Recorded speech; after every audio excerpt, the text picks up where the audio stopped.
दोस्तों, कल्पना करो, रात का गहरा अंधेरा, बागमती नदी की रहस्यमयी लहरें चिता की लपटों को छू रही हैं। धुआं उठ रहा है, जहां मौत का अंत नहीं बल्कि मोक्ष की शुरुआत है।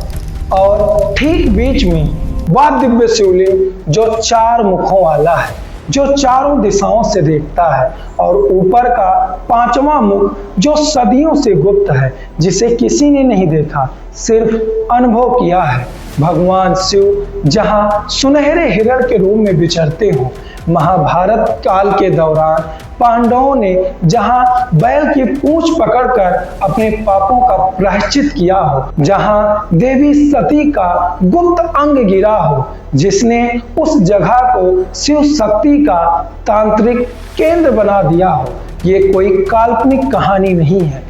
ये नेपाल के पशुपतिनाथ मंदिर की सच्ची रहस्यमयी इतिहास और पौराणिक राज है, जो इस जगह को जीवन मृत्यु का चक्र बनाता है, जहां तंत्र साधनाएं गुप्त रूप से होती हैं, जहां शिव की कृपा से भूकंप भी मुख मंदिर को छू नहीं सका। आज हम इस पूरी वीडियो में इस यात्रा में डूबेंगे, कथाओं को जोड़ेंगे, इतिहास को खोलेंगे और धार्मिक महत्व को समझेंगे। अगर आप शिव भक्त हैं तो यह वीडियो आपकी आत्मा को झकझोर देगा। तो चलो शिव के इस नाम से हम इस वीडियो को शुरू करते हैं। हर हर महादेव। यह मंदिर काठमांडू में बागमती नदी के तट पर खड़ा है। ये पवित्र नदी जो गंगा की तरह मोक्ष देती है। पशुपति नाम का रहस्य भी गहरा है। शिव सभी पशु यानी बंधे हुए जीवों के, चाहे मनुष्य हो या पशु हो, के पति यानी स्वामी है। धार्मिक रूप से ये शिव का वो रूप है जो जीवों को बंधनों से मुक्त करता है, जन्म मृत्यु के चक्र से मोक्ष तक। यहाँ अंतिम संस्कार होता है, क्योंकि मान्यता है कि पशुपतिनाथ की कृपा से आत्मा सीधे शिवलोक पहुंचती है। मंदिर नेपाली पगोड़ा शैली का चमत्कार है। सोने चढ़ी छत जैसे लगता है कि शिव की तीसरी नेत्र हो, जब इस पर प्रकाश की पहली किरण पड़ती है। चांदी के 4 दरवाजे हैं जो सदियों के राज छिपाए हुए हैं, और लकड़ी पर देवी देवताओं की ऐसी दिव्य नक्काशी है जो इसे जीवंत बनाती है। परिसर में 518 से ज्यादा छोटे मंदिर हैं, आश्रम हैं और घाट हैं। यहाँ हिरण और बंदर स्वतंत्र रूप से घूमते हैं, जो पशुपति नाम का जीता जागता प्रमाण है। यहाँ सभी जीव शिव के संरक्षण में है। हर हर महादेव। सबसे बड़ा रहस्य गर्भगृह का शिवलिंग है। ये 4 मुखों वाला है। पूर्व में जो मुख है उसे तत्पुरुष कहते हैं, जिसका अर्थ होता है सृष्टि यानी रक्षक। पश्चिम में सदैव जात मुख है, जिसका अर्थ होता है नया जल। उत्तर में वामदेव मुख है, जिसका अर्थ होता है सौंदर्य और संगीत। दक्षिण में अघोर मुख है, जिससे का अर्थ होता है विनाशक लेकिन करुणामय।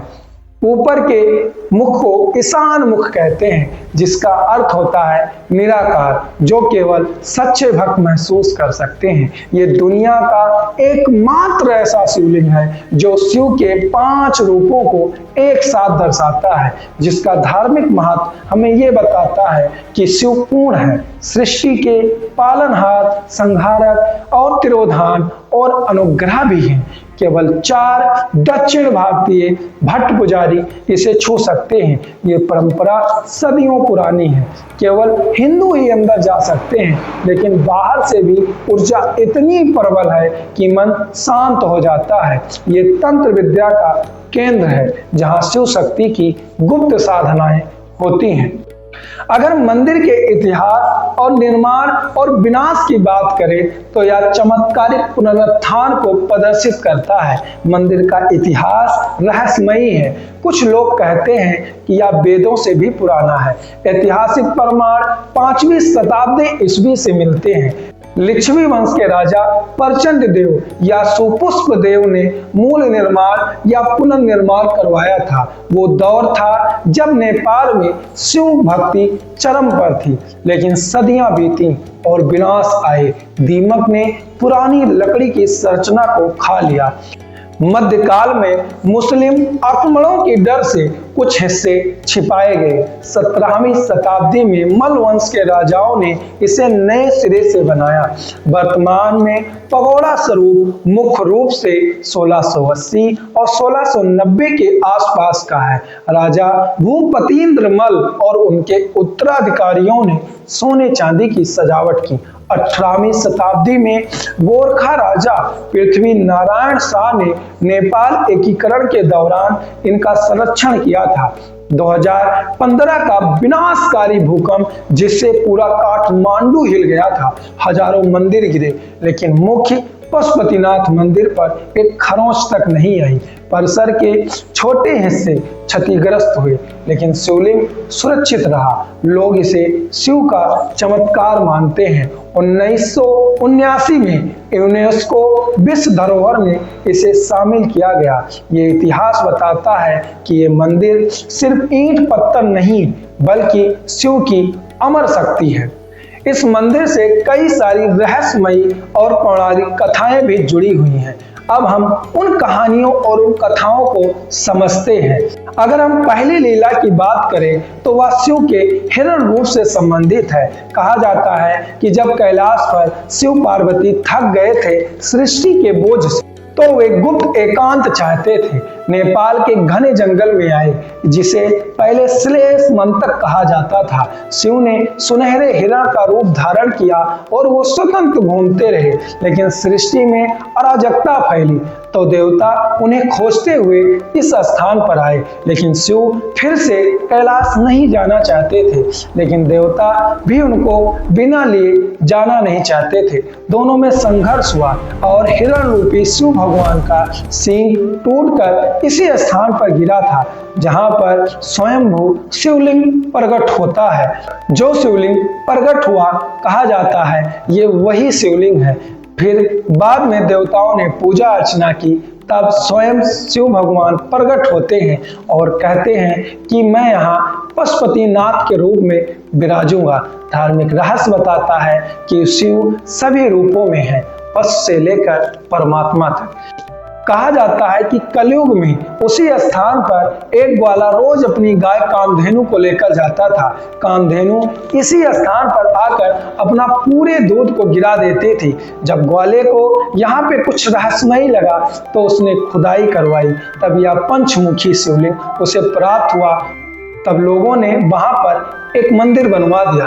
तब से लेकर आज तक उसी स्थान पर पूजा अर्चना हो रही है। अगर हम तीसरी लीला की बात करें तो वह पांडवों की मुक्ति और पंच केदार के राज से जुड़ा हुआ है। कहा जाता है कि महाभारत के बाद पांडव पाप से पीड़ित थे। उनके ऊपर कई प्रकार के पाप लगे हुए थे, जैसे भाई हंता, पितृहंता, कुलहंता। तो कृष्ण भगवान के आदेशानुसार वो शिव से मिलने कैलाश जाते हैं। शिव भी उन्हें माफ नहीं करना चाहते, इसलिए वह जाकर केदार में छिप जाते हैं। जब भीम को यह पता चलता है कि शिव भगवान यहाँ बैल रूपी रूप में छिपे हुए हैं, तो वह उन्हें विशाल का रूप धारण कर दबोचते हैं, यानी पकड़ते हैं। लेकिन शिव की महिमा शिव ही जाने। शिव बैल रूपी रूप में ही धरती में समाने लगते हैं और उनके भूभाग यानी बैल रूपी भूभाग में से सिर इसी स्थान पर निकलता है। इस स्थान की महिमा तभी से अमर हो जाती है और इसे पशुपतिनाथ के रूप में पूजा जाता है। इसके धार्मिक महत्व के बारे में कहा जाता है कि यहाँ पूजा से सभी पाप धुल जाते हैं और मोक्ष मिलता है। चौथी लीला गुहेश्वरी देवी से जुड़ी हुई है, जो शिव शक्ति का गुप्त संगम है। राजा दक्ष के यज्ञ में सती जी आत्मदाह कर लेती हैं। शिव तांडव करते हैं। विष्णु भगवान अपने चक्र से उनके शरीर को कई हिस्सों में काट देते हैं। कहा जाता है कि गुप्त अंग यानी योनि इसी स्थान पर गिरी थी। तब से यहाँ गुहेश्वरी शक्तिपीठ बन गया। शिव पास में विराजते हैं। इनके रहस्य के बारे में कहते हैं कि ये तांत्रिक विद्या का सर्वोच्च केंद्र है। बिना शक्ति के शिव अधूरे हैं। दोनों मिलकर यहाँ पूर्ण मोक्ष देते हैं। महाशिवरात्रि का यहाँ सबसे बड़ा उत्सव मनाया जाता है, जहाँ लाखों साधु नागा बाबा आते हैं। रात भर जागरण होते हैं, भांग दूध चढ़ाते हैं। जीवन और मृत्यु का एक साथ संगम होता है। एक घाट पर चिता जलती है और पास में पूजा होती है। भाई, पशुपतिनाथ सिर्फ एक मंदिर नहीं है, शिव का जीवंत दर्शन है, जहाँ भक्ति, तंत्र, इतिहास और रहस्य मिलते हैं। अगर कभी भी जाओ तो दिल से दर्शन करना। जय हो बाबा पशुपतिनाथ की। हर हर महादेव।